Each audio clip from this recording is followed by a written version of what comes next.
Today's topic is, why are you not doing Facebook Lives or videos? Today I want to give you 6 tips to get over the fear of doing your videos. So let's dive right on in.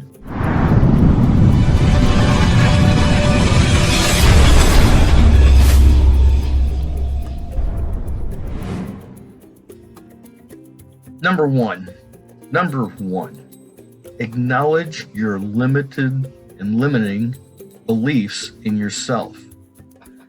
Acknowledge the fact, well beforehand, think this out, that you do have value to offer, that you are as good as the next person, that even though you may be new to this, that you are a leader. This can be done. And the easiest way to get over the fear of doing videos is by taking action. Period. What I did in the past, a couple times I tried to do a Facebook Live, and I hit that button and I froze up. I thought, oh, that's just ruined it. People are laughing at me. And then you get inside your own mind. You're thinking, oh my God, you just stop it. Well, that does make you look kind of foolish, but I'm going to tell you what to do. And what I did is that rather than hitting that live button, I would hit record button. And you may think, well, there's a big difference between recording yourself and going live. There really is not, because I will guarantee that whether you're live or doing a recording, that when you hit that record button, you're going to get that same feeling because you know that you're being recorded. And you kind of lose focus and thought about what you want to say and do. So I would practice a couple times by just recording yourself. And you can go back and watch it, and that's fine. And then kind of tweak the parts that you didn't like. The other thing is that on a Facebook Live, you can adjust on the side of who's viewing that live, and you can make that private only.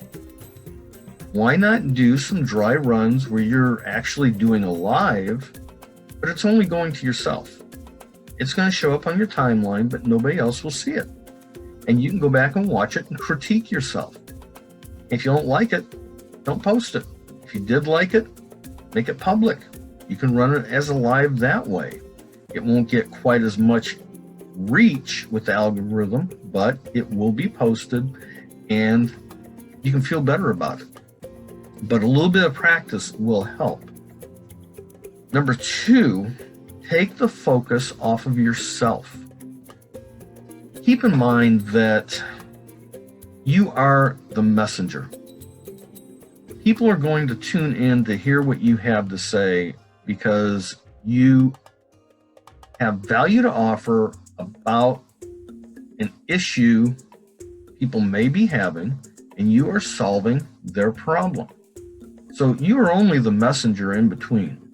There's a problem, there's a solution, you're the middleman, you're only delivering the solution for the problem. No in-betweens, nothing to get all upset and anxious about. Problem, solution, you're the messenger between. That's it. That's just a pointer from me. Number 4, use props or notes. You can bring in a whiteboard, and you can sit here and write on it, or you can do like I do and bring some notes, follow your notes and talk off of those. Again, people aren't going to really judge you for how you're presenting a solution to a problem. They're more concerned about the solution. Plain and simple. So maybe you don't do good sitting down. Maybe you can only speak on your feet. Get up, walk around. Personally, I like sitting here. I like to just sit like I'm in my living room and just talk. But I do my lives. I may walk around my backyard, walk down, I can't say the beach because I'm not near an ocean. I am near a couple lakes. I do videos everywhere, and some I will use and do as lives. And after I do the live, if it's got, to me, what is great, valuable content, I may download it, put it on YouTube, and use it there.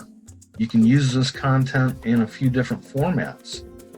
That's getting off track a little bit. So use props and notes. That was number 4. Number 5 was the part about standing up and walking around. Kind of combine the two. And number 6,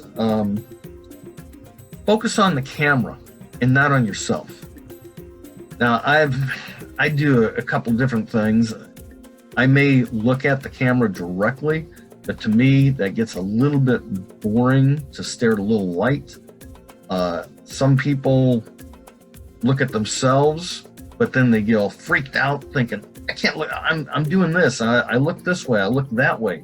It doesn't look any good. And then they stop and they freeze up again. So whatever suits you the best. I don't mind, I can't say I don't mind looking at myself, but I normally stare at my forehead is what I'm looking at right now. I'm not looking into my own eyes. I'm not watching my mouth move. I'm not looking to pick out my idiosyncrasies because that would make me anxious. But I do look at my forehead. There's nothing there really to see, and it doesn't bother me. But you may want to just look at the camera or look at yourself, whatever makes you feel comfortable. But try not to be staring down all the time or looking off into the distance and talking or looking off to the side of the camera and talking. And I think this is a good reason why you want to do a couple preliminary videos first to make sure that your eyes are focused on the audience, not off the side. It kind of bugs me when I watch people if they're staring off into space, but they're talking to me. I'm thinking, well, are you really talking to me? Or are you talking to nobody? Anyway, I look directly ahead. I look at my forehead, and that's what I'm looking at. Number seven.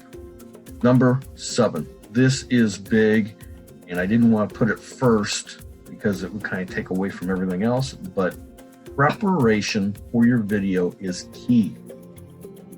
No matter what you want to talk about, no matter if you're talking about a product, a service, yourself, life in general, whatever the case may be, you really do need to think it out a little bit beforehand. I personally cannot get on and do a live and just do it for the sake of doing a live. I see no benefit in it. I think it is kind of disrespectful for people to take away from their day where they think, oh, hey, there's Brady, he's going live, and they tune in and they get situated, and then I sit there and talk about nothing. Talking about nothing is no value. It's only self-serving if you just want to get on and just talk to be talking. I personally don't care to do that for myself. So what I do is I do take notes. I write it out. My chicken scratches are chicken scratches, but I've got a format that I use, and I list it out with my question, my topic, my 6 or 7 tips. I talk about those. I may tell a little bit about my life story in between, which I have, of the steps that I take to help myself.